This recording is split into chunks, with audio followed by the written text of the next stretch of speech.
How is your week going, retro people? My name is Brad, this is Retro Style Spotlight, and this is your news, notes, history, and retro games to play for the week of June 21st, 2016. Last week's tutorial was centered on the Atari ST home computer system. This was more easily set up than I would have assumed based on previous emulated computer setups. But the tutorial still helps you get the system up and running. Check the tutorial out if you need help in figuring out LaunchBox. Jason and myself will be in Arlington, Texas, October 1st and 2nd for Retropalooza, a retro video game convention. There will be lots of YouTube personalities there, like Boogie2988, The Completionist, Andre Meadows, Alpha Omega Sin, Gaijin Goomba, Brittany Bombatcher, Metal Jesus, The Gaming Historian, Pat the NES Punk, and Alex Faciane. Sorry if I butchered that last name. And as somebody who has a unpronounceable last name, trust me, I get it. The list of sponsors is also fantastic, of which LaunchBox is a proud supporter of. Alongside having a booth, Jason and I would love to be on a panel. We were also aiming for our own panel, but I am unsure if there is enough time left for this to happen. So we would love it if our community could tweet at Retropalooza asking for Jason or myself to be on any emulation-based or appropriate panels. The tweet will be in the description below, just copy and paste in Twitter. Hyperkin, makers of the popular aftermarket home consoles, have recently shown off a new venture that was previously an April Fool's joke, called the Smart Boy. This add-on allows you to put your Android-based phone into a case similar to that of an original Game Boy. Plug cartridges into the case and let the Android emulators do all the work for you. The case holds your Android phone in place and gives you physical buttons so that you don't have to play these awesome games with poor virtual buttons. I would love something like this without the cart slot, even though I will admit that this is badass. But I would love this even more if it had 2 extra face buttons and 2 shoulder buttons. That way, every system up to the SNES, Genesis, GBA, and TurboGrafx CD can be handled by your phone. This is very intriguing, and I will very much want one of these. The show keeps on rolling with the news of canceled games making their debut. This time around is Ecco 2, Sentinels of the Universe for the Sega Dreamcast. The game was reportedly in development and then canceled around the time Sega had announced that they were done creating hardware and were officially going third party to just focus on games. The game works on emulators, but it's worth noting that it is very much not finished. It doesn't have much or any music or sound to speak of, and it is rough being an unfinished build of the game with debug menus. I am sad this never got finished, as this could have lived on consoles other than Sega's, but sometimes pride blinds.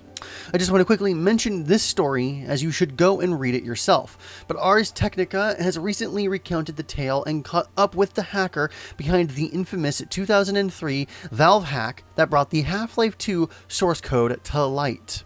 It is actually very interesting of a read, and you should give it a bit of time. JRPGs. They are one of my favorite types of video games ever.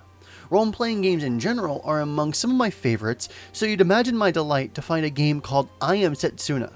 Made by Sqaure Enix and a love letter to PS1 JRPGs from the 90s, this game looks beautiful all while not being a remake, retelling, or a retread of something Sqaure Enix has done before. The game has ATB, or active time battle mechanics, that remind you of Final Fantasy, and it's still not a retread.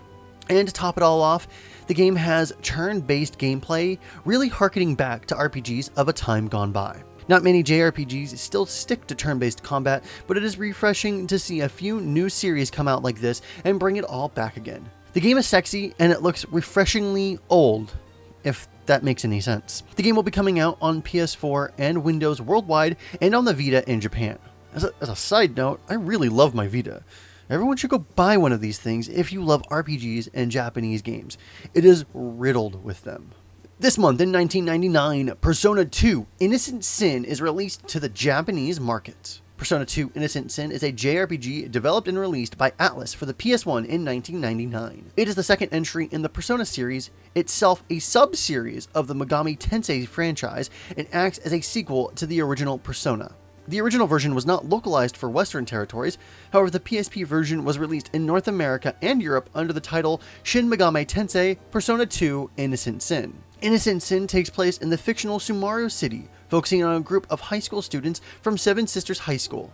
The protagonist, Tatsuya Suyo, and a group of friends must confront a villainous figure called the Joker, who is causing the spread of reality warping rumors through the city. The group are aided in their quest by their personas, personified aspects of their personalities. The gameplay features turn-based battle gameplay, where characters use their personas in battle against demons, and a separate rumor system, where rumors spread around the city can influence events in the character's favor. Development on Innocent Sin began after the release of the original Persona and retained most of the original staff. The characters were designed by Kazumo Kaneko and Shigenori Soejima. The original release was not localized due to staff shortages and concerns over its content. Reception of the game was generally positive for its original release, but reviews were more mixed for its remake due to its age. A direct sequel to Innocent Sin, Persona 2 Eternal Punishment, was released in 2000 in Japan and North America. So that was Retro Style Spotlight for the week of June 21st, 2016. All the relevant links to everything you heard in this edition of RSS will be in the description below. Remember that you can sign up for a LaunchBox forum account to talk with us over there. If LaunchBox has given you a beautiful library of games, then why not purchase a premium license of LaunchBox for $20 to access Big Box, which is a controller and couch-oriented version of LaunchBox. We also have our LaunchBox games database now available for users to contribute to. If you have a few favorite games that are lacking in metadata or media, head on over to the games page on the database and make your desired edits or add the game yourself. Jason and I have a lot planned for our community, so if you haven't already subscribed to our YouTube channel, we're doing a tutorial video every Friday and more entertainment type shows like this in the future.